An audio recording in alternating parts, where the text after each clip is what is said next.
वैसे मैं करता हूँ। Hello students, good afternoon. आ जाइए बेटा,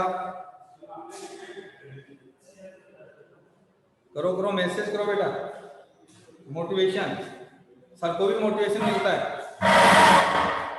हाँ, जया, अंकित, किरण, रूपल, सिद्धार्थ, तानिया, टीना, वेरी गुड बेटा। गुड आफ्टरनून बेटा, गुड आफ्टरनून। अंकित, लो आ जाओ बेटा। देखिए बेटा, बस आज क्या है कि जो डेवलपमेंट वाला काम है ना, वो तो आज हम फिनिश कर लेंगे। फिर इसमें एक टॉपिक, जैसे मैंने बच्चों से पूछा भी था कि मेंस्ट्रुअल साइकिल का था, जो मेंस्ट्रुअल साइकिल का है वो मैं अलग से पढ़ाऊंगा। आज कल देखिए, कल मैं आपको 2-3 जगह कर रहा हूँ टॉपिक, ताकि आपको लर्न हो जाए, घर पे पढ़ने की जरूरत नहीं होनी चाहिए।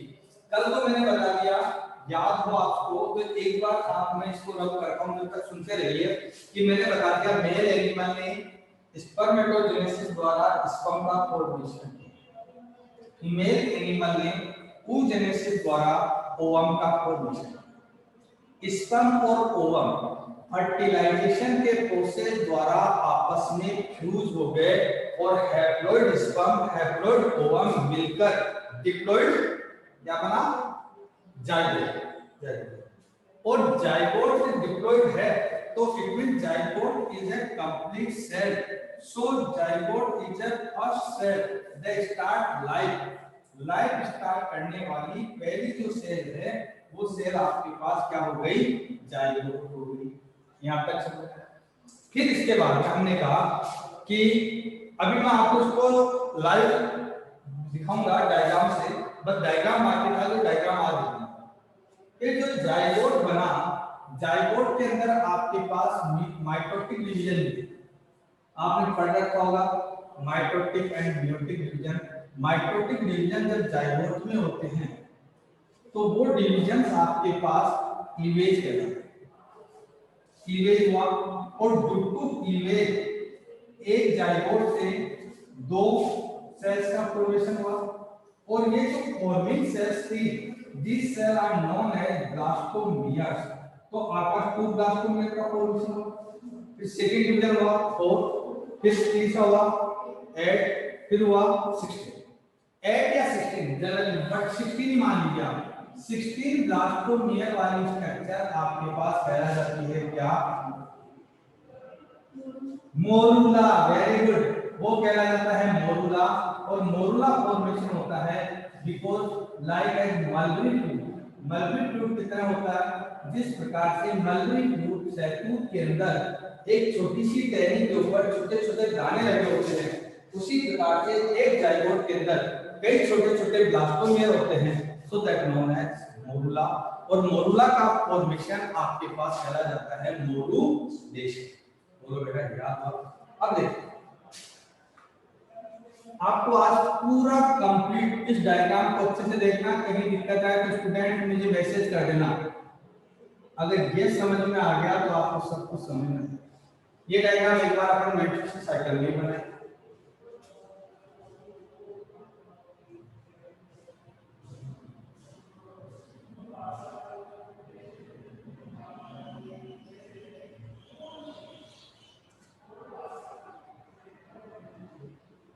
इसके बाद में आपको राइटिंग की जरूरत ही नहीं है।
देखो बेटा, मेरे ख्याल से आपको सब अच्छा दिख रहा होगा। दिस इज द ओवरी, ये ओवरी है और ये ओवरी का कोर्टिकल रीजन है।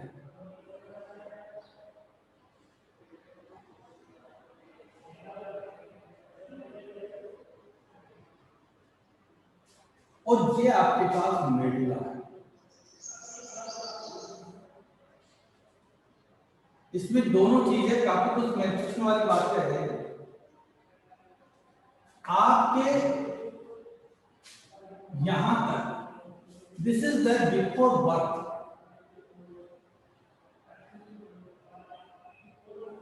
ये बर्थ से पहले की ओवरी है। चाहो उसमें पूरा ही बना देता हूं आपको ताकि आपको कंफ्यूजन ना हो।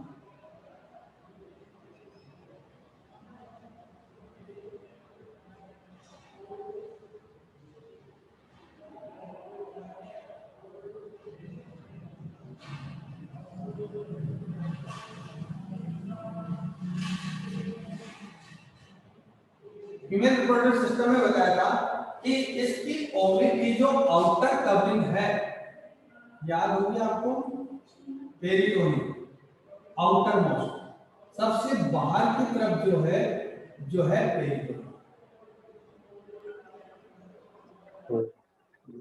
और इनसाइड द पेरिटोनियम, मैं इसमें इतना लिखूंगा कि बताया हुआ है पेरिटोनियम है, इसके अंदर जर्मिनल एपिथेलियल लेयर है, जो यूजेनेसिस में भी बताई थी। तो जर्मिनल एपिथेलियल लेयर से और इसके सबसे अंदर की ओर, अभी तुमने सही बोला था बेटा, जो बोला वो कहां होता है, सबसे अंदर की ओर होती है। रेड कलर में जो बताई है यह है ट्यूनिका एल्बुम, ट्यूनिका एल्बुम जी।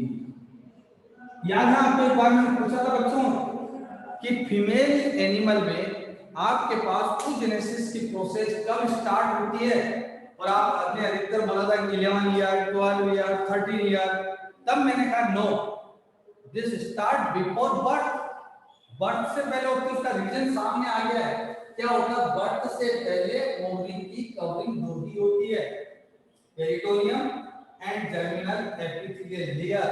तो ये जो जर्मिनल एपिथेलियल लेयर से पीजीसी टूट करके इसमें गिर जाती है और फिर पीजीसी डिवाइड होती जाती है, और आपके पास ये काफी सारे एंड न्यूमरस बुगोनिया फॉर्म हो जाते हैं। This structure known as numerous begonia हो। और फिर इन पुबर्टी, ये वाला पार्ट होता है इन पुबर्टी। जब यौवनावस्था होती है, जब पुबर्टी आती है, तो इनमें से 8 से 10 पुगोनिया आगे की ओर निकलते हैं। उनमें से एक पुगोनिया प्राइमरी उस साइड में निकलता है, फिर ये आगे चलता हुआ आपके पास सेकेंडरी उस साइड में, सेकेंडरी उस साइड। अच्छा, सेकेंडरी oocyte की बात आ गई तो मैं जो पढ़ाया है वो रिवाइज कर रहा हूं आप लोगों को। जब सेकेंडरी oocyte का फॉर्मेशन हो जाता है तो सेकेंडरी oocyte सेल आपके पास बाहर की तरफ एक लेयर का फॉर्मेशन करता है, जो तुमने बताया था बेटा, जोना पेलुसिडा। और फिर जोना पेलुसिडा के बाद में आपके पास इसके चारों ओर फॉलिकुलर सेल्स कवर कर लेता है, क्योंकि सेकेंड oocyte कैसा हो गया, हैप्लॉइड हो गया, और ये फॉलिकुलर सेल्स कवर कर लेता है। और ये फॉलिकुलर सेल्स कवर करके आपके पास एट लास्ट ऐसे स्ट्रक्चर बनता है। ये तो हैप्लॉइड एंड सेकेंड oocyte है, ये आपकी जोना पेलुसिडा है।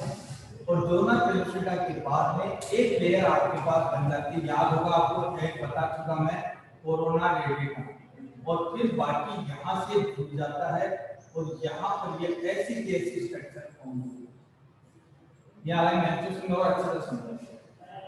ये तो इधर हो गया, और फिर 13 डे ये बन जाता है। 14th डे ये ओवरी की वॉल के पास पहुंच करके ये जो बनी है structure, that known as Graafian follicle. Very important, Graafian फूल।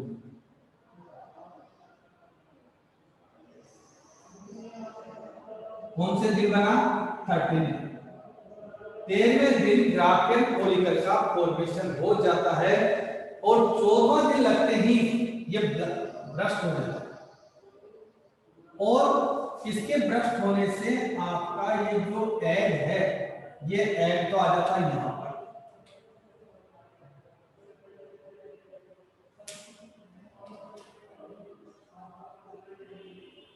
ये एग तो आ गए यहां। देखिए आपको जो डायग्राम में वो चीज मिलेगी, आपको डायग्राम में 3 लेयर बनाइए, एक तो प्लाज्मा मेम्ब्रेन है, रेड कलर वाली जोना पेलुसिडा है और फिर बाहर वाली जो ब्लैक कलर है वो कोरोना बिल्कुल ऐसा कैसा होगा। और ये जो 14वें दिन होता है उसको कह देते हैं ओवुलेशन और ये फिक्स होता है, ये आपका होता है 14th। बोलो बेटा कोई प्रॉब्लम है तो यहां तक इधर से अंडा है और फिर ये जो आपके पास ये फिम्बरी थी, फिम्बरी जो फिंगर लाइक प्रोजेक्शंस है ये इधर उधर फैल करके, अगर मान लो यहां गिर गया, यहां गिर गया, यहां गिर गया, यहां गिर गया, इसको पकड़ करके इसके अंदर डाल दे, इसमें ओविडक्टर अंदर इसमें डाल देगी ओविडक्टर एंगल पॉइंट। और ये आपका था इन्फेंटिबुला, ये था आपका एंगुला और ये जो अंदर दूसरा है ये था इस्थमस। ये तो मेरे ख्याल से बच्चों आपको याद होगा, मैंने आपको फीमेल रिप्रोडक्टिव ट्रैक्ट में भी बताया था।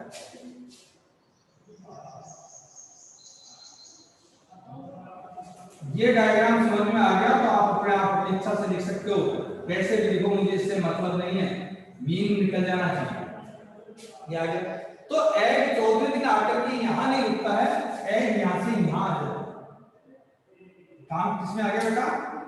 एंगुला में आ जाता है। मैं तो आपको पूरा बता रहा हूं कैसे कैसे। कौन से दिन आया? 14th दिन, 14वें दिन आया। अब सुनो, ये एक तरफ का काम है, दूसरी तरफ क्या हुआ कि मेल और फीमेल ने क्या क्या कोइट्स किया या कोपुलेशन किया। कोपुलेशन के क्लाइमेक्स पर इंसेमिनेशन हुआ, इंसेमिनेशन द्वारा सीमन खान डाला वेजाइना में, ये वेजाइना इसका किससे पता पड़ जाएगा, ये स्पर्म वेजाइना का, वेजाइना में डालने के बाद ये भी बता चुके हम कि 8 से 10 घंटे में 8 to 10 आवर स्पर्म क्या कर लेता है, एक्टिवेशन ले लेता है। आफ्टर एक्टिवेशन स्पर्म एक मोमेंट करता है, that movement known as lashing movement. कौन सी मोमेंट इंपॉर्टेंट है? ये लेसिंग मोमेंट, टेल के द्वारा।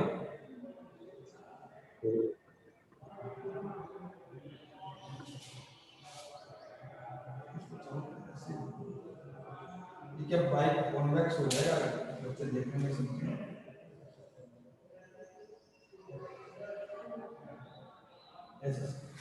लेसिंग मूवमेंट किया, लेसिंग मूवमेंट करता हुआ स्पर्म यहां से चला, ये आप समझ जाएंगे, फिर यहां से चला और यहां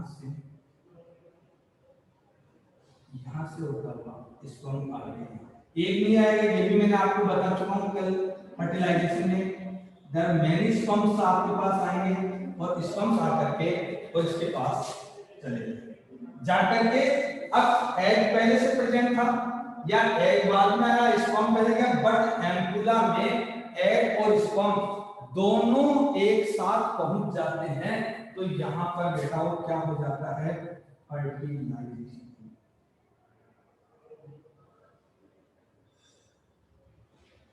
समझ में आ गया क्या? और फर्टिलाइजेशन था एम्पुला। अब जो एंड था वो क्या बन जाएगा, 2n हो जाएगा फर्टिलाइजेशन के बाद, तो एंड स्पर्म का एंड ओवम का, और जो बाहर वाली जो ब्लैक बताई थी वो ब्लैक हट जाएगी, उसकी जगह पर क्या रह जाएगी, केवल रेड कलर की रह जाएगी, जोना पेलिसिडा। फर्टिलाइजर में माना जाता है कोरोना रिलेटेड डिजोल, वो डिजोल हो गई। ये काम हुआ एम्पुला से। फिर थोड़ा सा आगे खिसकेगा। अब देखेंगे बात आगे किसका, यहाँ 2 क्वेश्चन होंगे, थोड़ा सा आगे किसका 4 क्वेश्चन होंगे, थोड़ा सा आगे किसका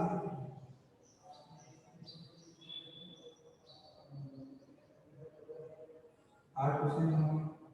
और यहाँ आते आते इससे आपके पास बन जाएगी कितनी 16 सेट।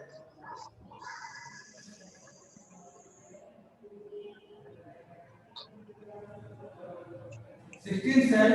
और ये आपके पास क्या कह जाएगा मेरे दादाओ, और कौन से दिन, चौथे से 5 होते, ये हो जाए यहां तक कोई। इसका मतलब आपने एक चीज तो देख ली कि मोडुला का फॉर्मेशन यूट्रस में नहीं होता है, फैलोपियन ट्यूब में ही होता है। किस भाग में, इस्थमस भाग में। और ये जो हुआ, ये प्रोसेस क्या कहलाया, क्लीवेज कहलाया। मेरे ख्याल से हर बच्चे के समझ में क्लियर है। चलो आगे बेटा। हेलो स्टूडेंट्स, आप बताइए यहां तक, क्योंकि थोड़ा डायग्राम क्रिटिकल हो जाएगा थोड़ी देर में और ज्यादा समझ में यहां तक आ गया हो तो आगे बताओ। एक बार इस पे 2 मिनट रुक करके अच्छी तरह इसको देख लो बेटा, क्योंकि अभी बहुत क्रिटिकल होगा। अभी तो पीछे की कई चीजें रह गई। हो गया ये सर, ओके बेटा। अब देखिए, जब आपके पास ये एक अंदर वाला बाहर आया था, तो ये बाहर वाला जो रिंग है ये कहां रह गई, यही रह गई फोलिकुलर सेल्स। और ये रह गई तो इसके अंदर क्या बन गया, क्लोन, इस प्रकार स्ट्रक्चर। और ये जो स्ट्रक्चर बनी दैट इज कॉर्पस ल्यूटियम। ये स्ट्रक्चर क्या कहलाई, कॉर्पस ल्यूटियम। और कॉर्पस ल्यूटियम ने क्या सीक्रेट किया, प्रोजेस्टेरोन।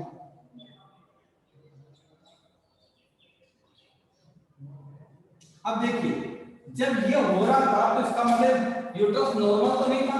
यूट्रस की जो इनर लिनिंग थी वो इस प्रकार की बन गई थी। वो मैंने ट्यूशन में आपको बता दिया क्यों बनती है, इसलिए बनती है।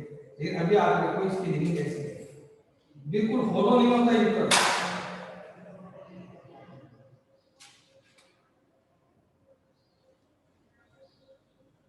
ये भरी हुई होती है, इसमें फिंगर लाइक तो ये जो स्ट्रक्चर थी इसको मेंटेन रखने के लिए प्रोजेस्टेरोन इसको क्या करता है, क्या करता है बेटा, मेंटेन करता है। इसको कहते हैं हम स्ट्रेटम फंक्शनलिस।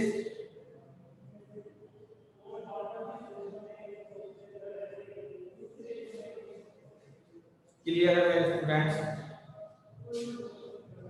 ये थी स्ट्रेटम फंक्शनलिस। और ये क्या करता है, स्ट्रेटम फंक्शनलिस को मेंटेन करता है प्रोजेस्टेरोन। अब चौथे 5वें दिन आपके पास मोडुला का फॉर्मेशन हो चुका था, और 5वें दिन ये कहां एंटर कर जाता है, यूट्रस में एंटर कर जाता है। और अब चाहो तो आप इसे अभी जोना फिल्म का खत्म नहीं,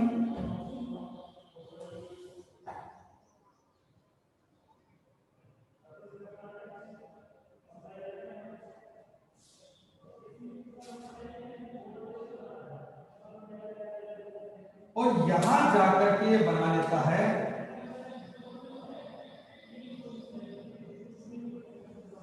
ब्लास्टोसिस्ट।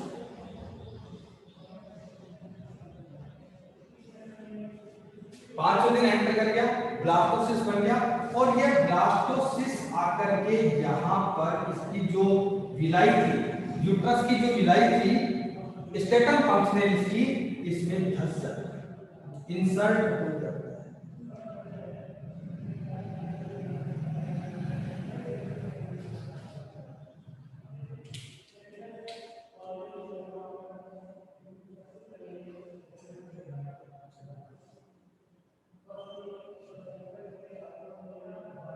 ये मिला इसको इस प्रकार से, आई थिंक समझ में आ गया होगा। इस प्रकार से अपने अंदर घुसा लेती है। यह घुसाना ही, इसमें धंसना ही आपके पास क्या कहलाता है, इम्प्लांटेशन।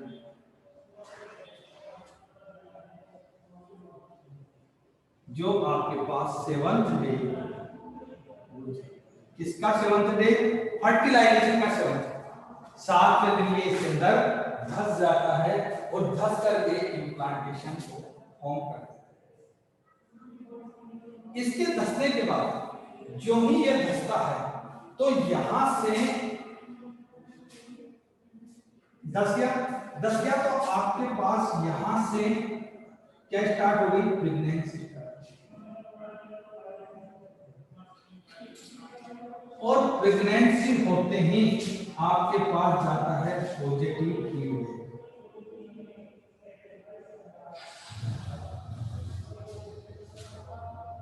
पॉजिटिव फीडबैक मतलब पॉजिटिव, प्रेगनेंसी पॉजिटिव हो गई।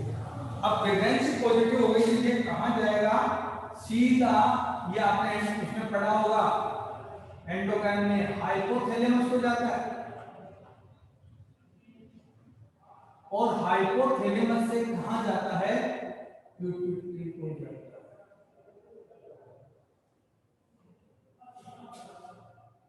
हाइपोथैलेमस FSH IF बनाती है, इनहिबिटरी फैक्टर LH RF बनाती है, रिलीजिंग फैक्टर, जिसके कारण पिट्यूटरी FSH को तो क्या कर देती है, कम कर देती है और LH को बढ़ा देती है। कम करा हुआ FSH यहां पर आकर के दूसरे ओवोनिया को निकलने से रोकता है। यही रीजन है कि प्रेगनेंसी के बाद मेंस्ट्रुअल साइकिल नहीं आता। एक नई बात आपको आज समझ में आएगी। मैंने क्या कहा, FSH IF निकला हाइपोथैलेमस से, हाइपोथैलेमस के कारण पिट्यूटरी ने FSH का फॉर्मेशन बंद कर दिया और FSH के कारण यहां से ओवोनिया आगे की तरफ निकल करके आगे की प्रक्रिया कर करके वो करना बंद कर दिया। इसका मतलब अब सेकेंडरी oocyte नहीं बनेगा, अंडा नहीं बनेगा, मेंस्ट्रुएशन नहीं आएगा। एक दूसरा LH, ये LH आपके पास आता है सीधा किसके पास, कॉर्पस लूटियम के पास, और ये LH कॉर्पस लूटियम को बनाए रखने में मदद करता है, इसको और ज्यादा मोटिवेट करता है, जिससे कि प्रोजेस्टेरोन का सीक्रेशन भी बढ़ता है। और बढ़ा हुआ प्रोजेस्टेरोन पहले तो इसको मेंटेन कर रहा था, अब ये किसको बनाए रखता है, प्रेगनेंसी को बनाए रखता है। मेरे बच्चों की बात समझ, प्रेगनेंसी को बनाए रखता है, इसीलिए progesterone also known as the pregnancy hormone. क्योंकि जब तक, अब कई महिलाओं में आपने देखा होगा 1 महीना हुआ बच्चा गिर जाता है, 2 महीने में गिर जाता है, 3 महीने में गिर जाता है, समस्या क्या है, और आप नहीं डॉक्टर के पास जाओ तो आपकी मर्जी, अगर डॉक्टर के पास जाते हैं डॉक्टर कुछ नहीं करता, केवल वैसे तो आजकल टैबलेट भी आने लगी, पहले तो इंजेक्शन ही आते थे, प्रोपेसी नाम के इंजेक्शन आते थे, वो प्रोपेसी इंजेक्शन आपको एडवाइस करता था, या आजकल प्रोजेस्टेरोन की टैबलेट आती है, वो 2-4 टैबलेट देता है, प्रोजेस्टेरोन का लेवल बढ़ जाता है और बच्चा गिरने से बच जाता है। सिंपल सा प्रक्रिया है। अब आप देख ले गांव में घूमते रहते हो तो बेटा ये अच्छे से समझना, क्यों कि इम्प्लांटेशन तक का मैंने काम आपको बता दिया, और आपको सबसे बड़ी बात क्या है जो आपकी बुक में भी है, हार्मोन भी किसका रोल हो रहा है वो हमने बता दिया। पास्चुरेशन चीज अलग है। हाँ बेटा समझ में आ गया क्या, बताओ अच्छे से, पहले लिख दिया क्या जया, या क्या सिद्धार्थ, अंकित, व्हाट हैपन बेटा, अंकित जवाब दो बेटा, समझ में आ गया क्या यहां तक का, yes sir yes sir yes sir, very good बेटा, मजा। तो इसको यहां रखते, अब देखिए अब इसमें क्या होता है, इसके साथ साथ आप चाहो तो कितना समय तो है इसमें,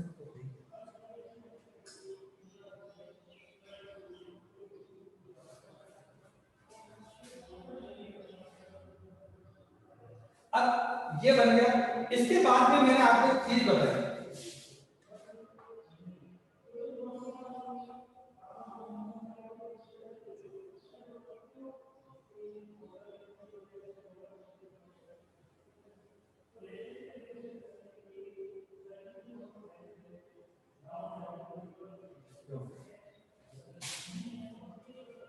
मैं चाह रहा हूँ स्ट्रक्चर वैसी बने जैसी होती है तो ज्यादा बेहतर है।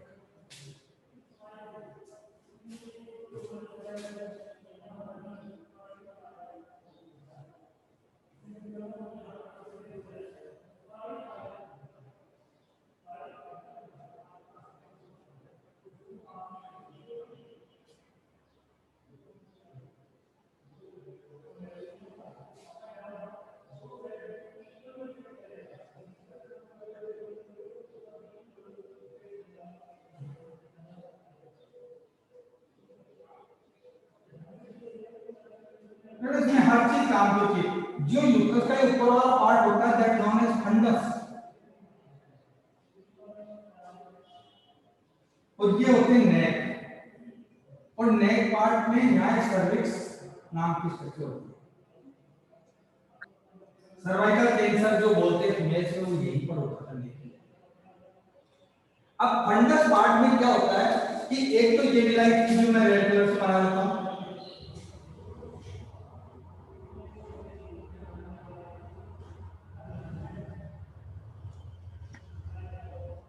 ये तो एंडोमेट्रियम की स्ट्रक्चर फंक्शन है।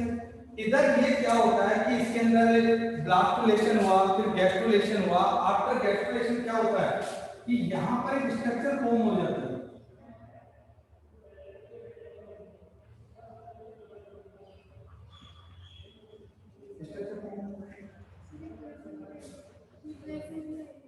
हाँ प्लेसेंटा, बिल्कुल बिल्कुल वही बताना चाह रहा हूं, बिल्कुल। और इसके चारों तरफ कवरिंग्स होती है,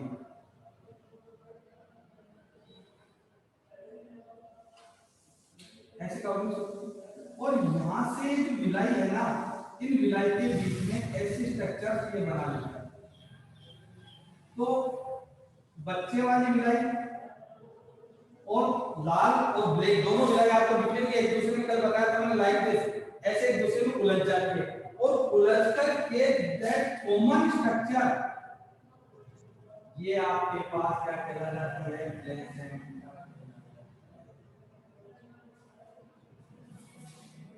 क्लियर बेटा? और ये प्लेसेंटा बन गया।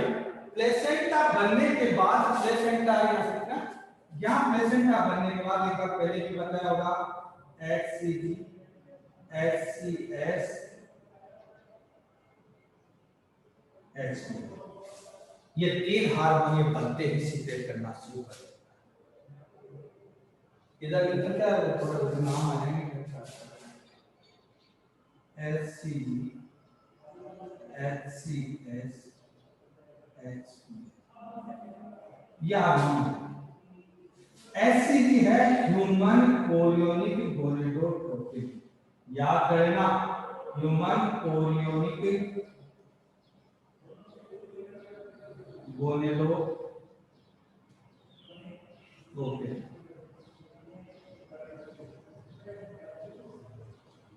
ये है ह्यूमन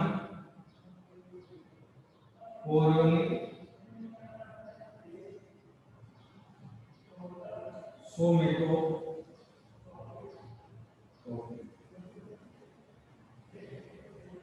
और ये है human placental lactogen. Human chorionic gonadotropin जो ही प्रेगनेंसी होती है, जो ही इसका फॉर्मेशन होता है, और ये आपके पास HCG हार्मोन सीक्रेट करने लगता है। और ये HCG हार्मोन ब्लड स्ट्रीम के थ्रू यूरिन के अंदर फिल्टर हो जाता है, और यूरिन के साथ फीमेल की बॉडी से बाहर आता है। और जब हम प्रेग्नोमीटर या प्रेगान्यूज एक इंस्ट्रूमेंट आता है, स्ट्रिप आती है जिसमें प्रेगनेंसी का टेस्ट करते हैं, तो ये प्रेगनेंसी टेस्ट में सहायक होता है। ये चीज समझ में आ गई? दूसरा ह्यूमन कोलोनिक सोमेटोट्रोपिन, इसका सिक्रेशन प्लेसेंटा द्वारा होता है और प्लेसेंटा इसका सिक्रेशन करके जो आगे का डेवलपमेंट होता है एम्ब्रियो का, आगे के डेवलपमेंट ग्रोथ वगैरह के अंदर हेल्प करने में मदद करता है कौन? Human colonic somatotropin. सोमेटोट्रोपिन तो मान लिया आप जैसे ग्रोथ हार्मोन है, तो ये ग्रोथ में करेगा। सोमेटोट्रोपिन होता है ग्रोथ हार्मोन है, जो अपन याद हो तो पिट्यूटरी ग्लैंड का पहला हार्मोन पढ़ा था ग्रोथ हार्मोन जीएच, वही है आपके पास। बस ये बच्चे की ग्रोथ करने में मदद कर रहा है। अगर ये हार्मोन कम हो जाता है बच्चा इमेच्योर हो जाता है, बच्चे की ग्रोथ। एक है ह्यूमन प्लेसेंटल लैक्टोजन, ये ह्यूमन प्लेसेंटल लैक्टोजन बनते ही ये हार्मोन आपको पहुंचाया जाता है मेमोरी ग्लैंड को, और मेमोरी ग्लैंड को जाकर के प्रेगनेंसी में मेमोरी ग्लैंड थोड़ी डेवलप हो जाती है तो उनको क्या करेगा? डेवलप करेगा। एंड वहां पर लैक्टोजन मतलब मिल्क सीक्रेशन के लिए उनको स्टिमुलेट करेगा, जिससे कि बर्थ प्रेगनेंसी होते ही मिल्क का फॉर्मेशन हो जाए। ये चीजें और आज के लिए है काफी है। क्रिटिकल डायग्राम ज्यादा नहीं बनाया मैंने, बल्कि बहुत क्रिटिकल रख सकता हूं, लेकिन बहुत है इतना क्रिटिकल, तुम छोटे छोटे बच्चों के लिए बहुत क्रिटिकल हो गया ये, है ना। ये आपके बजाय बस एक छोटा सा टॉपिक है, आज इतना समय नहीं, 5 मिनट है, लेकिन 5 मिनट में आई थिंक होगा नहीं, वरना वैसे मैं बता चुका हूँ पास्चुलेशन और बर्थ आपको पहले दिन ही बता दिया था कि जब इसके 280 दिन हो जाएंगे इसको, तो कुछ हार्मोन बताए थे मैंने, ऑक्सीटोसिन, रिलैक्स करेगा, ऑक्सीटोसिन कांटेक्ट करेगा यूट्रस को, यहां से इसके ऊपर पुश पड़ेगा, फिर आगे की तरफ खिसकेगा और वो रिलैक्सिन इसको वाइड करेगा, स्मूथ बनाएगा, बाहर आ जाएगा। तो देखा जाए तो आपका पास्चुलेशन भी हो गया, बर्थ भी हो गया, और मिल्क फॉर्मेशन है जो आपके पास वो बता देंगे। आइदर अपन कल आपको मेंस्ट्रुएशन, ये समझ में आ गया ना, तो ये मेंस्ट्रुएशन यही चलेगा, यही डायग्राम आपको मेंस्ट्रुएशन में देंगे, तो आपको एक बार दोबारा रिवाइज हो जाएगा। जैसे पूरा मैंने डेवलपमेंट का आपको दे दिया है, और बस कल ये खत्म करेंगे, कल या परसों, कल सैटरडे है ना, तो मंडे को मैं सोचता हूँ फोर्थ चैप्टर बेटा आपको मैं पहले कहता हूँ कुछ चीजें हैं जो मैं नहीं पढ़ाऊंगा, आपको खुद को पढ़ लेना, प्रॉब्लम हो तो पूछ लेना, आई थिंक उसमें कोई प्रॉब्लम नहीं है। बाकी जो पढ़ाने की चीज पढ़ा दूंगा, अगले वीक के अंदर आपका फोर्थ चैप्टर पूरा हो जाएगा, पहला दूसरा चैप्टर मैडम करा देगा, तो आपकी एक यूनिट ही खत्म होगी, ठीक है। फिर उसके बाद में अपन सेकंड यूनिट चालू करेंगे जो जेनेटिक्स वाली करेंगे, जो मैं पढ़ाऊंगा। ऑल द बेस्ट, ओके बेटा, ऑल द बेस्ट। आंसर होता है ये तो याद ही नहीं था, कहां से कर देंगे।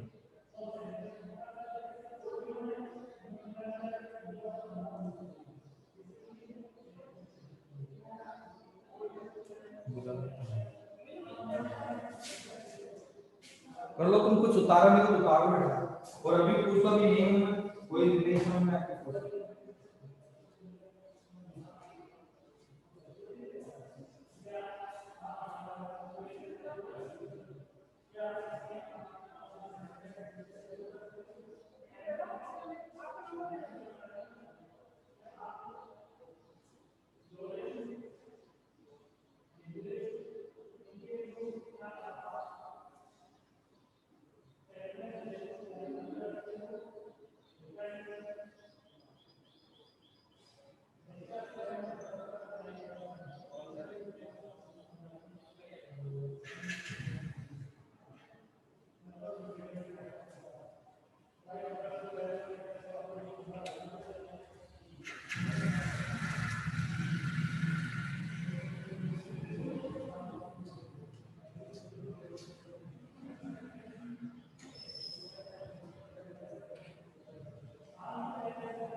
ये हार्मोन वगैरह आज ही लर्न करना होता है, दो तो वो है, दो वो है और 3 ही है।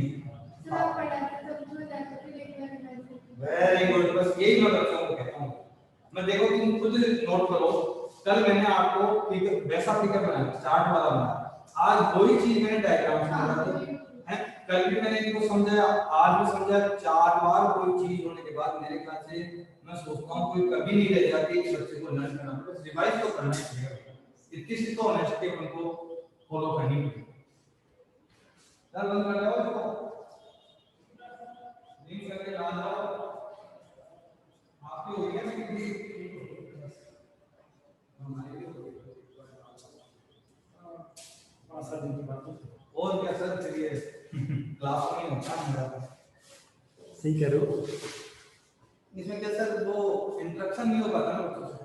हाँ बहुत जरूरी है, वो बहुत जरूरी है। फेस टू फेस से फेस से ही तो पता पड़ता है उनको बच्चे के समझ में आ रहा है नहीं आ रहा। कई बार क्या होता है कि बच्चे बोल तो नहीं रहे, हम उनके फेस को नजर लेते हैं कि चीजें इसके समझ में नहीं आ रहा, अलग ही चेहरा दिखता है। हमने को ऐसे ऐसे चीजें पढ़ाकर तो ये चीजें बच्चों को जो सामने हम बात करेंगे कोई ना हमारी मजबूरी हो गई। ये भी नहीं जा रहा सर, अभी इसी में मेरे को साफ नहीं दिखता कितना धुंधला दिख रहा है स्क्रीन, तो बच्चे को कहां से अब एंड अच्छा नहीं